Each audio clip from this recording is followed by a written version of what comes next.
Goeienaand, good evening, fellow South Africans and citizens of the world.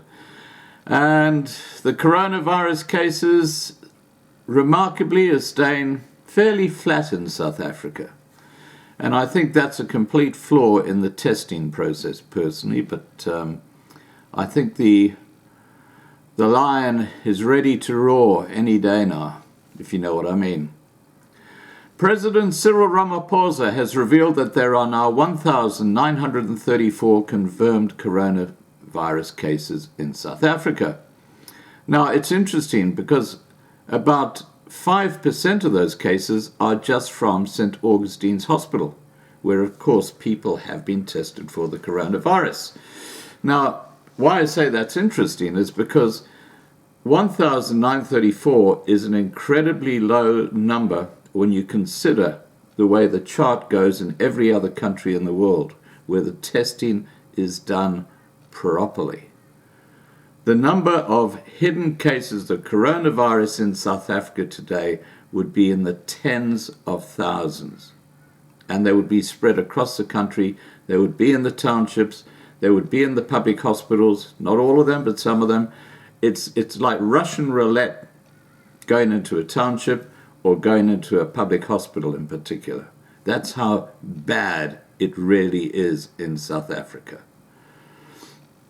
Regardless, so Ramaphosa says this is an increase of just 89 COVID-19 cases over the last day, in line with yesterday's increase of 96 cases. As part of the latest coronavirus stats, Ramaphosa has also announced an extension of the national lockdown until the end of April. So there's 2 more weeks that South Africa is going to be in lockdown. Most of the initial lockdown measures will remain in place until the end of April, said the president. He said, "We are only at the beginning of a monumental struggle. If we end the lockdown too soon, we risk a resurgence of the disease." He added that risk-adjusted measures will be assessed to ensure certain businesses can return to operation. Now, where he says we risk a resurgence of the disease, that is a complete piece of fake news.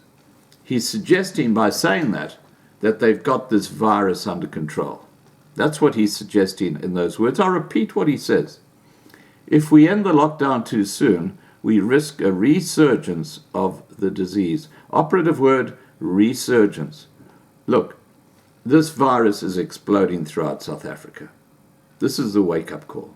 They just didn't have enough tests. They made it so expensive, people in the townships couldn't afford it.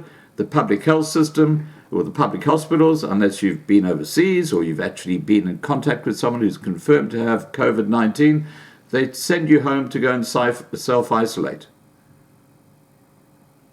Crazy. Anyway, Ramaphosa says, "We did not take this decision lightly. The priority for the government is to ensure that there is not a massive loss of life while at the same time not allowing the economy to collapse. This will see healthcare efforts ramped up along with financial packages for local business." Now, we know those financial packages are only for black-owned enterprises. So they're actually using this lockdown to destroy many, many white businesses. This is what's happening in South Africa right now. I've had so many emails from people who said, "I've shut down my business. I've shut down my business. I can't continue." They've had to fire people. They've had to shut down their businesses. And here's the ANC government carrying on as if everything is just fine. It isn't. The country is bankrupt. And the economy is completely stuffed. The decision to extend the lockdown will have a negative impact on South Africa's economy. And the South African Reserve Bank has estimated that as it stands, there will be a net loss of 370,000 jobs in the country this year. Now, let's remember, Ramaphosa said in his State of the Nation address that he would create 3 million jobs in South Africa. I think it was within 2 years. All that has happened as was correctly pointed out by Dr. Peter Hammond last night in the live stream, is that the unemployment rate in South Africa has risen by 1 million people a year. Every year the country has been under ANC rule. That's how well they are running the country. It's a disaster. Between 100,000 and 200,000 South African businesses could also shut down permanently due to the impact of the COVID-19 coronavirus. This is according to efficient group economist Davie Root, who told my broadband the crisis will damage an economy that was already crippled before the virus hit. Root said that South Africa would have to start asking serious questions about economic growth and the relationship between poverty and mortality rates, which is what I have been saying from the very start. Remember what I said weeks ago before they even thought about a lockdown? I said, guys, from the health minister's mouth, 60 to 70% of South Africans are going to get the coronavirus, whether there's a lockdown or not. So why lock down a country that's in economic crisis and destroy what's left? Why not just let the damn thing go? It's going anyway. I mean, we've seen so many videos of what's happening in townships and what's happening with taxis. I mean, it's as if there wasn't a lockdown, but there is. And it's interesting because it's a selective lockdown, isn't it? Really aimed at the middle class people, not the people who are most at risk. This is the L factor. Missing in action typifies the ANC. Anyway, let's continue.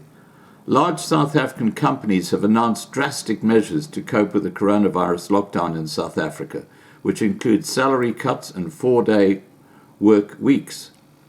EOH CEO Stephen van Coller recently unveiled a list of stringent measures to dramatically cut costs and manage liquidity at the company. I've heard that at Eskom they are actually going to retrench or fire something like 2,500 staff. I don't know how that's going to go down with Kasatu, but that's a different story. We'll see what happens, but apparently 2,500 employees at Eskom are for the chop. They've still got about 12,500 excess staff to go. Okay. Large South African companies have announced drastic measures to cope with the coronavirus lockdown in South Africa, which include salary cuts and 4-day work weeks. EOH CEO Stephen van Coller recently unveiled a list of stringent measures to dramatically cut costs and manage liquidity at the company. In a letter to staff, Van Coller said their key focus is to manage the business in an environment where they can expect a substantial drop in revenue. Edcon CEO Grant Patterson recently informed their suppliers they will not be able to pay them. He said the company which operates Edgars and Jet only had enough money to pay salaries and is facing a trading slump after the lockdown was announced. Ramaphosa also revealed that there were 1,934 confirmed COVID-19 corona cases in South Africa as of April the 9th. Now, as I've said so many times, that's BS. That's BS. That'll become self-evident, guys, in the weeks to come. In fact, probably closer to the days to come. Clusters will appear all over the townships, and it's going to be, well, we probably won't hear about it. They might be happening right now, but because of censorship by the ANC, they're being covered up. I would suggest that's actually what's going on, knowing the ANC's track record. All right, guys, please remember to subscribe to be kept informed. Ring the bell for the updates. Please like this video, please share this video, and above all, please stay safe.